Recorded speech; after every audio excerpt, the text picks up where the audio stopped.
Welcome to the Jack and Jill Show today. Today we have Trevor Probandt. I'm not sure if we should use his last name. From Texas on the show. Too late now. One of our original members, actually, and we're checking in with him, I guess, maybe a year and a half afterward to see how he's doing. Trevor, welcome to the show, man. Hey, how's it going? Excellent. So give us a little bit of background on how you started and why, and I know your family's been in the business, and where you are then and now. Okay. My family started buying and selling. I grew up on a cattle ranch outside of San Angelo, Texas, about 4,800 acres, and so it was just me and my brother kind of out in the middle of nowhere. Did the whole, on a cattle ranch and all that other stuff. Anyway, but my family's been buying and selling and basically buying and subdividing ranches since the, early 90s. We started, I think Dad and them started, maybe it was outside of Big Lake, Texas, and things like that. But we've done anywhere from, I think the biggest one's been 12,000 acres, and then all the way down to about 1,000. And then actually right now, we just sold 3 separate parcels of a deal down in Sutton County, which was 3 sections that we bought and split all that up. It took a little while before we do the subdividing, depending on the county. The smallest parcels that we set up, I believe, is 60 acres. And even that, depending on the county, you still had to go in front of the county commission board and all that other stuff to get it approved. They like to change areas and things like that after you go out there, get the surveyor out, make sure everything. We actually found out we had 80 extra acres that we ended up buying because the old survey was not correct and everything else like this. But this is from a long time ago. And so, we'll be dang near paid off. I think we got one more little parcel to be done, and then everything else is profits. I think we're looking at making about $900,000. Nice. So I got to ask you, Trevor, a guy like you your family's you're in the business and stuff, and you sought us out and signed up as a member. So do you see, is there some Land Academy benefit that you got out of it? Well, here's the deal is we had sold another one. I'm trying to remember where it was at. And then Dad and I were like, man, it'd be cool to be able to make cash flow off of land. And Dad was like, well, they've been doing it out in West Texas, way West Texas, since, dirt was new. And, subdividing and then doing land leases and things like this is, since, Manhattan, right? Like it's been around forever. And so I just started Googling cash flowing land and kind of how people set it up and everything. And I found y'all's podcast. I was like, oh, they make unsolicited offers. I was like, well, I've always sent offers. I've sent letters, not offers, but letters to people. I've done, houses. I've done the bandit signs. I've done letters to small strip centers, done deals to, apartment complexes, things like this. But it was always, hey, I'd like to buy your land or your whatever it is. Call me. And then, the whole Jack deal. And then I was like, I've also owned real small interest in a couple different oil wells and things like this, the families own and all that. I've gotten those letters. They offer you a number on a percentage of whatever it is on these wells. You know what I mean? Sometimes it's higher when oil's up and sometimes it's lower. I was like, hey, that makes sense. And so I was like, well, if nothing else, there's no tire kicking, because you either get it done or you don't. And if they're serious, they're going to call you. And even if you're not exactly on, they're going to be real close. And so I was like, man, I'm a pretty straightforward guy, and this makes perfect sense to me. I actually kind of geek out on my dad has been a real estate appraiser. We've always kept full-time jobs and all that other stuff, and just, I don't know, we just like working a lot. But anyway, my dad's been a real estate appraiser, and so I've been able to look. I run comps. I do comps. I've done all kinds of stuff, and I was like, man, I enjoy that part. And so it just kind of made perfect sense, but the whole selling on the internet was the weird part for me. I was like, why would anybody want to buy something if they're not going to go look at it one way or the other?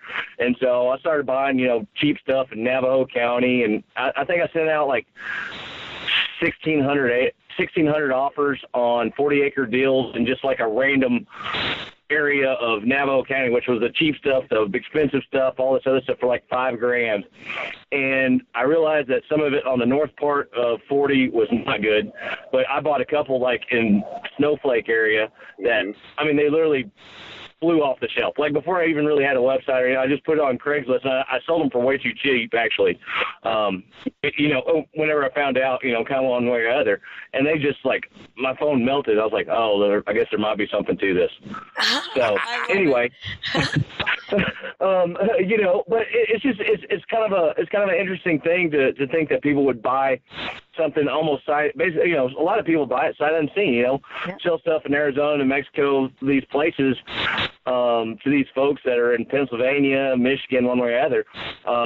But, and then some people, like, I sold a 40-acre deal in southern Colorado there, and the couple drove down from Minnesota, and they're like, listen, we're going to kind of make this trip where this is a big deal for us and everything else. And I was like, y'all go camp out and hang out. I mean, it's not like you're leaving your key to your house, I mean, go hang out, check it out, just don't drop any hazardous material.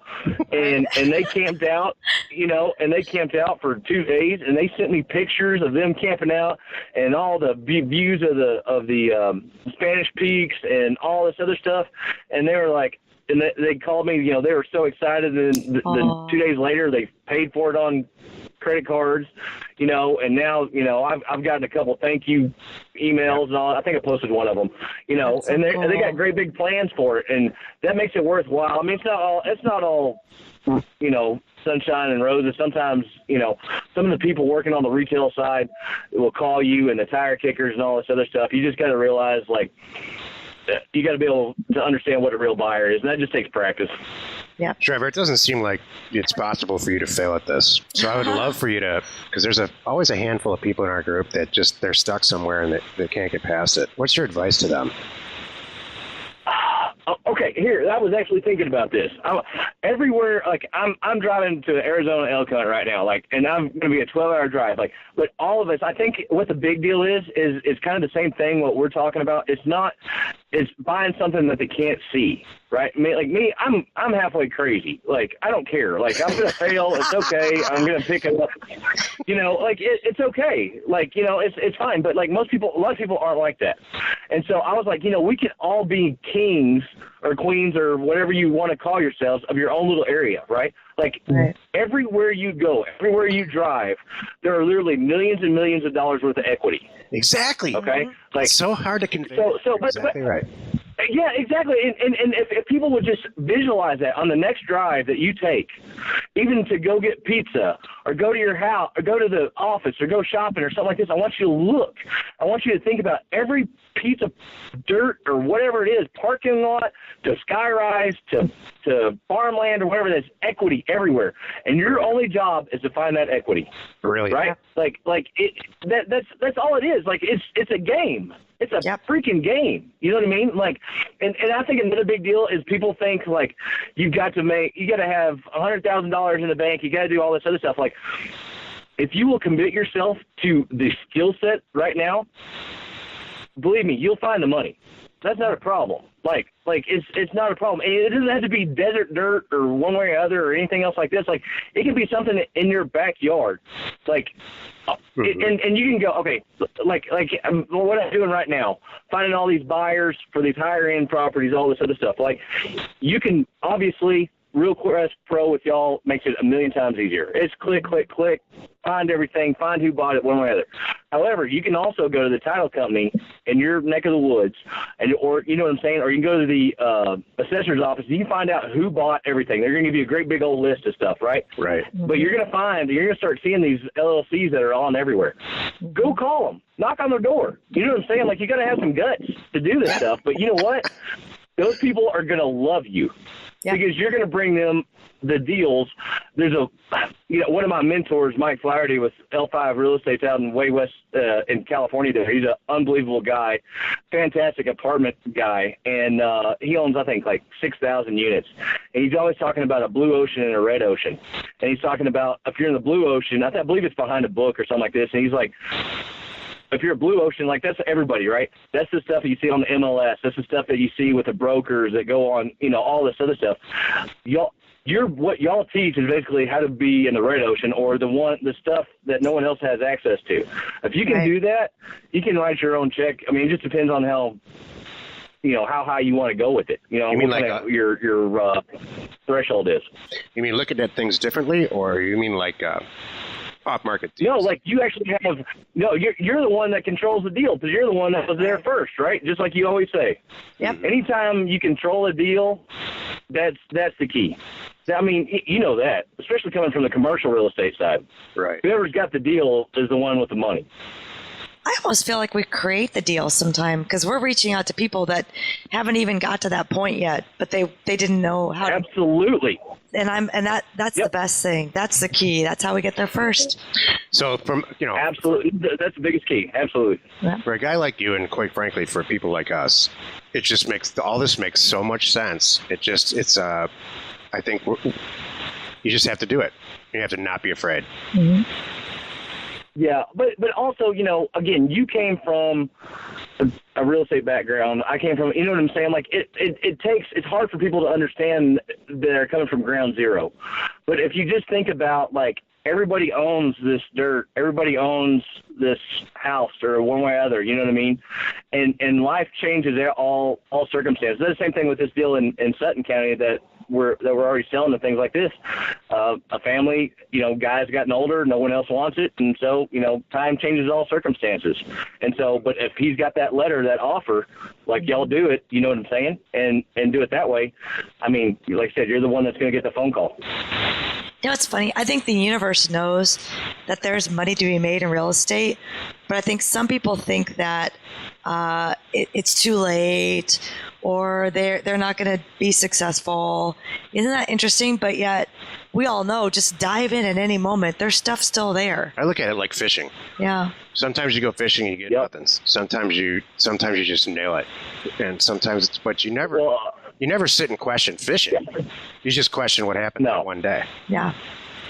Yeah, and there's not 130 million fish in whichever lake that you're in anyway. You know what I'm saying? Like, I mean, it just be like Luke, just send out more mail.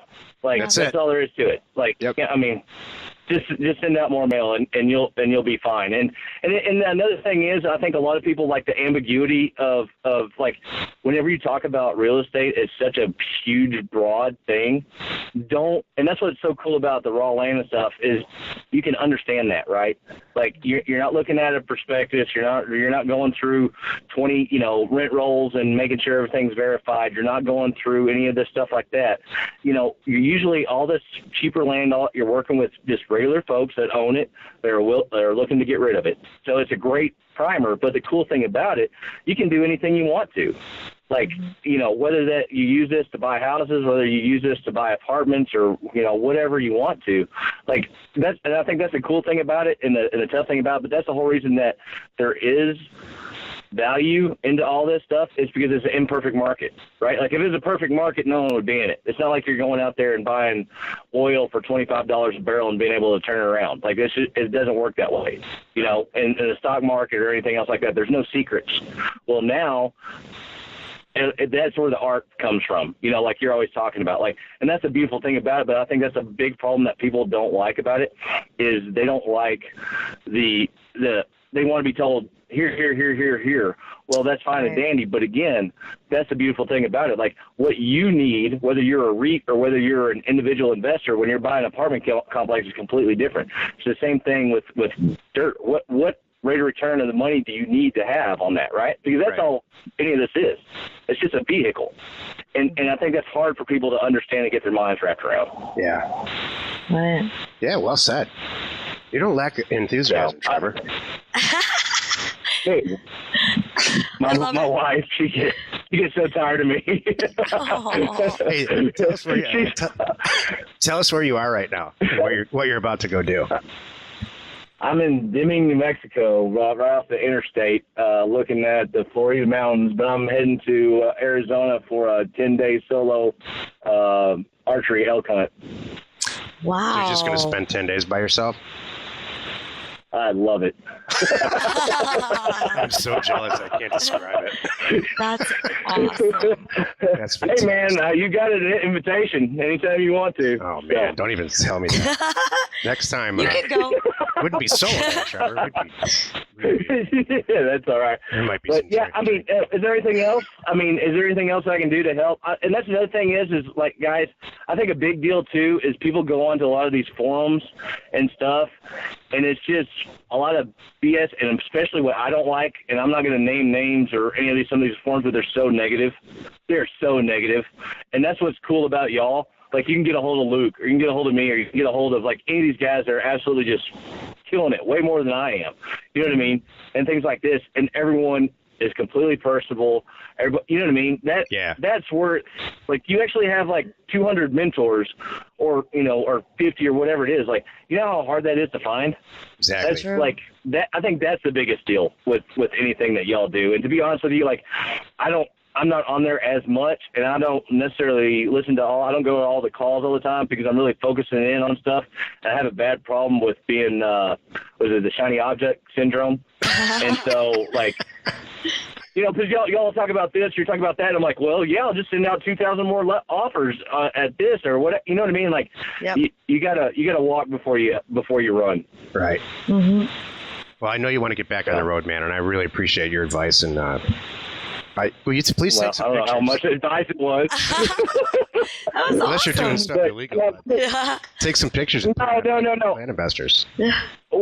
Well, for sure. And then another cool thing is my two boys, they're 6 and 7, and they just shot their first deer this year on that flip that we're doing down in Sonora within like 10 minutes of each other. Made great shots, and we cooked it all up and all that other stuff. Oh, so that's great. It means, like, I'll always think about this deal, not just because of, money or whatever, but also because being able to utilize it and stuff like this. I don't know. I think that's a really cool thing that you don't necessarily get when you're buying a shopping center or something like that. Right. So, we all love land. Anyway. That's why I started this. I love that whole outdoors piece of this and off the grid. I love all of those concepts, Mm-hmm. It's really why I started buying land. Yeah. I love it. Why do you like it, Joe? Why do I love it? Because I can do it from anywhere. I'm not so much on the land thing. What? No, I do like it too. I mean, I'm not really one that really want to go pinch a tent or shoot an arrow like you guys, but I do love the smell of the outdoors. And when you call me, because the campfire is perfect, then I'm in. I will happily come out of that gorgeous Class A RV with my tea and join you. That's awesome, Joe. Thank you. Everybody's got their own definition, That's right. You are perfect fire worthy, by the way. Thank you. Trevor, thanks again. Well, I hope to hear from you soon. Yes, sir. Sounds good. You have a great one. Bye-bye. You too. Thanks, Trevor. Bye. Bye.